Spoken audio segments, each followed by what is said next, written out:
예, 반갑습니다. 귀하신 분들 모시고 저는 자리에 앉아서 이야기를 잘 할 줄 모릅니다. 좀이 쑤셔가지고. 그래서 저 뒤에 분들 얼굴도 좀 이렇게 저도 뵙고 눈을 좀 맞추어 가면서 20분 동안 말씀드리도록 하겠습니다. 저는 털보 두루마기 이래 좀 국민들한테 많이 화면으로 알려졌습니다. 저는 지금 이제 농사 짓다가 정치 농사 짓는다고 정치판에 한 10년 나갔다가 강산이 변하기 전에 다시 농촌으로 돌아와서 지금 이제 열심히 농사 짓고 있습니다. 제 농장이 이름이 흙사랑 농장입니다. 흙을 사랑하는 농장 해가지고 이 농장 이름은 제가 결혼 할 때 하고 이게 농장을 마련할 때 지은 농장 이름입니다. 아무튼 먹을거리 혁명으로 건강한 세상을 만들자 하는 이런 주제로 제가 오늘 이 자리에 마이크를 들었습니다만은 결국은 먹을거리는 농사로 짓는 것인데 이 농사를 누가 짓는 거냐? 다 이렇게 농부가 짓는다고 이렇게 이제 생각을 하시겠지만은 저는 이 농사를 지어 보니까 농부가 농사를 짓는데 하는 역할은 한 5%나 물론 이 비중을 얼마만큼 주느냐에 따라 다르겠지만은 10% 미만이다 그렇게 생각합니다. 뭐가 그러면 농사를 짓고 있느냐? 이게 하늘의 섭리다. 하늘의 섭리가 뭐냐? 사실 태양이 없으면은 모든 생물은 사람은 0.000이 7개입니다. 점 이후에 7개. 0.00000 1초 만에 꽁꽁 얼어서 죽습니다. 생명을 유지할 수가 없는 거죠. 그 다음에 숨을 못 쉬면은 공기가 없으면은 1분을 채 못 댕깁니다. 제가 좀 교만해질 때는 세수대에 물 받아놓고 코하고 입하고 담가놓고 네가 얼마나 견디나 한번 견디봐라 한데 1분 견디기가 참 힘듭니다. 한번 연습을 해보십시오. 저는 한 1분쯤은 견딥니다. 이 산소가 없으면 농사를 지을 수가 없습니다. 사람도 못 살고 마찬가지고 모든 생물은 산소를 빼버리면 그 즉시 생장이 정지됩니다. 호흡이 정지됩니다. 그래서 모든 식물이나 생물들, 음식물들을 오래 보관하려고 그러면은 통조림을 해버리면 그건 산소를 빼는 겁니다. 그건 보관이 되는 겁니다. 정지가 되니까. 살아갈 수가 없어요.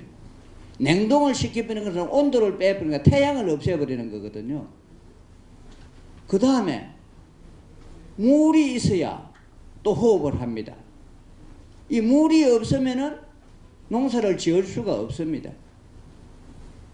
태양, 공기, 물, 이것은 하늘의 섭리로서 이 지구 만상에 주어져 있는 것이고 이것이 가장 큰 절대 자원으로서 이거 없으면 농사를 지을 수가 없는 거죠. 사람도 살아갈 수 없을 뿐더러. 그래서 우리가 무슨 생물 이런 것들을 오래 저장하려고 그러면은 온도, 습도, 공기 중에 하나만 빼버리면 저장이 됩니다. 세 개 다 빼버리면 완벽하게 저장이 되는 거죠. 모든 호흡이 정지되는 겁니다. 이 자연의 섭리가 농사를 기본적으로 다 짓게 하는 것이고 두 번째가 하늘의 섭리가 자연의 조화입니다. 자연의 조화를 통해서 이 곡식들을 자라게 하고 땅을 비옥하게 하고 하는 이런 조화가 없으면은 농사꾼이 무슨 재주로 농사를 짓겠습니까?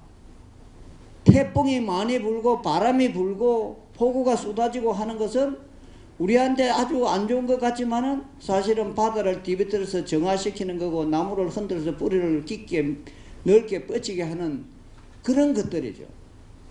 농부는 농사를 지을 때 그런 조건 하에서 단지 조금씩 도와주는 것에 불과하다. 천둥 치고 번개 치고 폭우 내리고 해일 일어나고 이것이 우리가 몸이 병들었을 때 토사강난하고 오한하고 발열하고 이 현상은 우리 몸에 이상이 있으니까 이걸 조화를 건강을 되찾기 위한 스스로의 자연치유의 몸부림의 현상이죠. 자연도 그런 자연의 조화 속에서 모든 생명들이 하나의 먹이사슬이나 이런 것들을 통해서 먹어주고 먹혀주고 하면서 뺑뺑 돌아가면서 이 조화가 없으면은 농사 아무리 기술자라도 농사를 지을 수가 없는 겁니다. 감기 들 때 고춧가루에 소주잔에 고춧가루 타가 마시고 꿀물에 먹고 열 팍 내고 요런 역할 조금 하는 것이 농부의 역할이다 저는 그렇게 생각합니다. 그러면 농사 짓는 사람이 아무리 농사 잘 짓고 기술이 좋아도 하늘 앞에 자연 앞에 건방지게 우쭐거릴 수가 있겠습니까? 그래서 농민들은 진인사 대천명이라 내가 할 수 있는 모든 역할 열심히 하고 나머지는 하늘과 자연의 섭리에 맡기고 기다리는 것이다. 제 말에 동의하시면 박수 한번 쳐줄랍니다. 보기는 뭐 얼굴이 수염도 시커멓게 나 있어도 제가 참 부드럽고 따뜻한 사람입니다. 그게 저 털보가 쪼개 하는 말이 맞다 싶으면 건강에도 좋게 박수를 막 쳐주이소. 시간도 얼마 없습니다.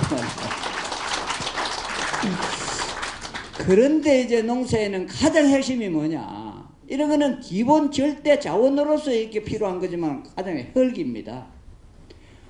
이 흙이 건강하냐 안 건강하냐에 정말 작물들이 건강한 작물이 제대로 수확하느냐 안 하느냐가 다 달려가 있는 것이죠. 왜? 그럼 흙 안에는 뭐냐? 농사는 생명농업이라고 그럽니다. 생명산업이라고 그럽니다. 이 하늘에 내린 게 아니라 천직이라고도 하는데 이 흙 안에는 보면 아무것도 안 보이지만은 무수한 생명체들이 버글버글 하고 있습니다. 한 얼마나 많겠느냐? 흙 1g에 미생물이 한 200억만 마리 이상이 되어야 건강한 흙이라 이렇게 이야기를 할 수가 있습니다. 이 1g에 200억만 마리면 우리 사람 체중으로 하면 60kg면 얼마나 됐는지 계산하실 수 있겠습니까? 1200조 만 마리의 미생물이 버글버글 해야 제대로 작물의 뿌리를 받고 영양가를 잘 자랄 수 있는 그런 기본적인 자격을 갖춘 흙이다 이렇게 합니다. 단지 농부는 이 흙에서 작물들을 심어서 수확을 해내면 또 다시 이어줘야 안 됩니까? 물론 비가 오고 막 이렇게 자연적으로 해가지고 그 잎이 떨어지고 해서 자연적으로 영양분을 보충해 주는 거 있지만은 아무튼 여기는 다시 유기질을 물질을 넣어줘야 됩니다. 이걸 농부가 하는 거죠. 옛날에는 우리 화장실 퍼가지고 탭이 만들어가 다 이렇게 했지만은 지금은 완전 화학비료가 하니까 완전히 땅이 산성이 돼가지고 안에서 미생물들이 먹을 먹이가 없는 겁니다. 우리가 인스턴트 먹고 장 안에 미생물들이 다 기진맥진해가 맥을 못 치고 있듯이 흙도 마찬가지라는 겁니다. 그래서 이 흙 안에 유기물질을 많이 이어주는 것은 사실은 자연 퇴비밖에 없습니다. 녹비라든가 이렇게 풀 같은 거 베가지고 옛날에는 두레풀 해가지고 마을마다 집집마다 다니면서 풀 베가지고 똥오줌 제기 갖고 이거 퇴비 만들어가 다 이었지 않습니까? 이 땅을 착취하고 있는 거예요. 거기다가 또 뭘 하느냐? 이 풀을 매기가 힘드니까 상업농이라는 게 딱 들어오면서부터 농사가 장사농사로 변하면서부터 대량 생산을 하기 위해서 대량 체제로 들어가니까 가족농이 없어지고 기업농이 전업농이 되면서부터 이제 제초제를 치기 시작하니까 제초제는 다이옥신은 청산가리 5000배의 독성을 가지고 있는데 모든 생물 미생물들을 다 죽여버리니까 제초제 한번 쳐버리면 흙 안에 있는 미생물들이 1200조의 미생물들이 그냥 뭐 99%가 다 죽어버리는 거죠. 그러니까 여기에 뿌리를 받고 자라는 작물들이 과연 제대로 살 수 있느냐. 그게 질병을 하는 거죠. 병이 달라들면 그게 농약, 살충제, 살균제 들어있고 이걸 우리 식탁으로 올라오고 식탁에 지금 이 살림의 밥상, 생명의 먹을거리가 지금은 죽임의 밥상, 완전히 오염의 먹을거리로 되어버린 겁니다. 이것이 오늘날의 밥상의 위기인데, 지금 바로 그 하늘의 섭리와 자연의 조화와 농부의 정성으로 만들어지는 이 먹을거리, 이렇게 해서 차려진 밥상을 엎으라 하고 있습니다. 장 선생님께 지금까지 그렇게 하죠. 밥상을 엎으라. 옛날에는 이게 완전히 복을 엎는 것 아닙니까? 그 후레자식이라고 그랬어요. 아무래도 밥상을 엎으면 안 된다 그랬는데, 지금은 밥상을 엎으라는 겁니다. 오염된 밥상, 죽임의 밥상. 이 밥상을 어떻게 살릴 거냐? 이 먹을거리를 살리는데 행명이 필요하다. 우리의 생각이나 의식은 행명이 가능합니다. 그러나 하늘의 섭리와 자연의 조화와 흙의 구성은 행명적으로 바꿀 수가 없습니다. 아주 긴 여정이 필요하고 멀리 내다는 백년 대계를 바라보는 운동을 펼치지 않으면 이거 살릴 수가 없습니다. 행명이 사실상 불가능하다고, 물론 점진적 행명이죠. 어떻게 우리가 덕을 쌓아갈 때는 한 10년, 20년, 30년 해도 제대로 덕을 쌓아갈 수가 없지만은, 쌓아놓은 덕을 잃어버리는 건 하루아침입니다. 그렇죠? 좋은 습관을 타성으로 탁 깨어지는 건 하루아침에 그냥 없어지는. 우리 밥상, 바로 음식, 조상 전통의 이 밥상이 이렇게 뒤엎어진 것은 20, 30년에 불과합니다. 이걸 어떻게 앞으로 복구할 것인가? 다행히 저는 한 가지를 소개해 드리고자 합니다. 요즘은 첨단 과학이 발달이 돼 가지고 흙에서 볼 수 없는 이런 찬한 미생물, 미물, 이 미생물들을 전부 분석해내고 그 미생물들의 유익한 미생물들만 골라내서 배양하고 정식시켜서 식품에다 접종시켜서 이런 것들을 활용하는 기술들이 지금 정폭적으로 늘어나고 있습니다. 뿐만 아니라 땅을 살리는데 미생물, 좋은 미생물들, 퇴비도 이런 것 가지고 싹 뒤적거리가 삭혀가지고 땅에 집어여면은 미생물들이 급격하게 흙을 살릴 수 있는 이런 이제 기술들이 많이 지금 나와가지고 땅을 좀 급격하게 살릴 수가 있고, 또 그 좋은 땅에 농사를 지으니까 급격하게 좋은 먹을거리들이 생산해낼 수 있는 이런 기술들이 나온 겁니다. 이제는 바로 이런 빠른 시간 안에 이런 것들을 할 수 있는 게 지금 개발되어 있고 나왔고 또 많이 할 수가 있고 우리 건강을 빨리 회복시킬 수 있는 이런 부분이 이제 온 겁니다. 자, 우리 사람의 몸 안에 60kg 몸 안에 미생물들이 얼마인지 아세요? 약 1000조 만마리에서 1200만 1200조 만마리입니다. 그러면은 흙하고 우리 몸 인체 내의 미생물하고 어떻습니까? 똑같죠? 신토부리의 진리가 바로 여기서 증명되는 겁니다. 근데 우리 몸에는 10%의 유익한 미생물과 10%의 유해한 미생물이 100만 조씩 있고 80%가 중간 미생물입니다. 해바라기성 미생물이라 그러는데 이 10%와 10%가 항상 싸웁니다. 유해와 유익한 미생물이. 싸워가지고 이기는 쪽으로 80% 800만 조 미생물이 가서 붙어버립니다. 그게 해바라기성 미생물입니다. 간단하게 설명드리면 우리 국민들 표심하고 비슷합니다. 권력이 있고 이기는 쪽으로 이 표심이 갖다 붙듯이. 그러니까 우리 몸 안에 미생물들이 유익한 역할을 하도록 하는 결정적인 요인은 뭐냐? 뭐겠습니까? 우리가 먹는 먹을거리입니다. 밥상이 어떤 밥상이냐에 따라서 800만 조의 중간 미생물들이 유익한 역할을 하느냐 유해한 역할을 하느냐 하도록 결정하는 거예요. 인스턴트나 오염된 먹을거리, 식품 첨가제 이런 걸 먹게 되면은 유익한 미생물이 거기에 달라져서 그걸 먹고 자기가 죽어가 버립니다. 그러면 유익한 미생물들이 숫자가 줄어들고 기진맥진 할때 유해한 미생물들이 100만 조가 딱 구경하고 있다 확 덮쳐가 이겨버리면 800만 조가 유해한 변에 붙어갖고 우리가 뭘 먹어도 미생물들이 분해 흡수를 하지 못하고 영양가를 흡수 못하니까 위 내에서 가스가 생기죠. 소장에서 대장으로 내려가면서 내 장에서 가스가 생깁니다. 가스가 생기면 산소를 잡아 먹습니다. 암은 무산소 정식세포 아닙니까?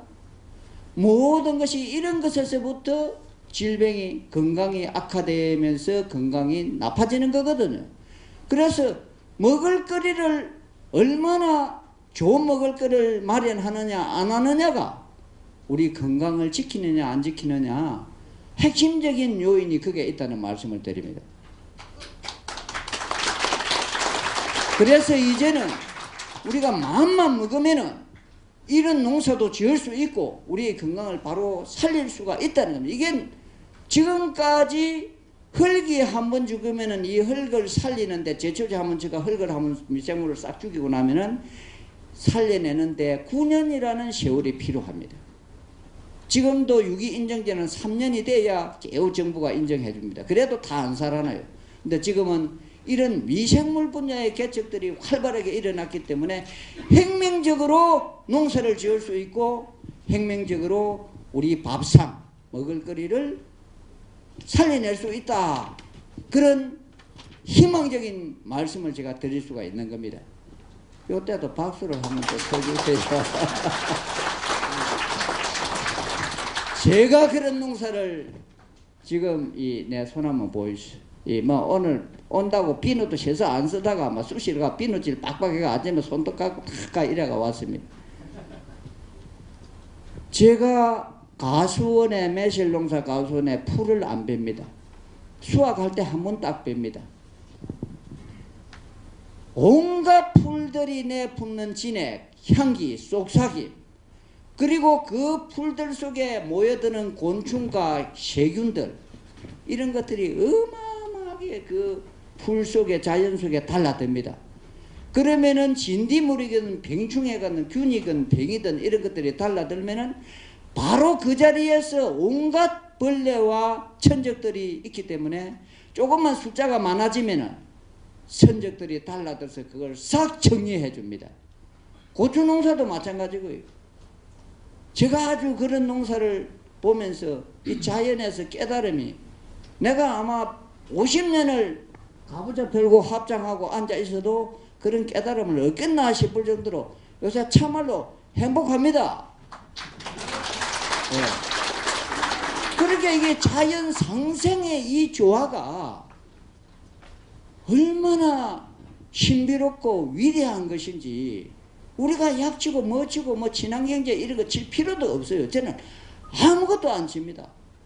가만 그냥 보고 TV 이어주고 토종 딱 지어갖고 소도 우리는 완전히 유산균을 발효시켜가지고 발효사료를 먹이니까 소똥을 넣으면요. 제가 소똥을 들고 호텔에 가가지고 세미나 하는데 가갖고 이 식사 자리에 소똥을 꺼내놓고 냄새로 다 막혔어요. 소똥이 비가 살을 오면 하얀 버섯이요. 정말로 아름다운 운모 같은 버섯이 싹 피갖고 한달한달 합니다.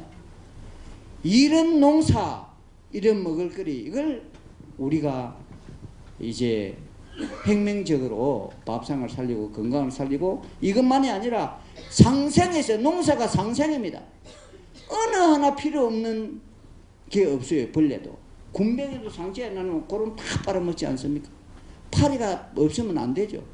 그래 아무리 작은 미물이라도 이거는 온 우주 만물의 조화 속에 상생의 그런 농사, 그런 삶, 그런 가치관이라야 우리 정신이 살고 생명을 살려낼 수가 있고 생명인 우리도 영원 불멸의 그런 생명성애로 영원히 살아갈 수 있다 하는 말씀을 드리면서 제도 시간이 다 돼서 마치겠습니다. 행복하십시오. 감사합니다.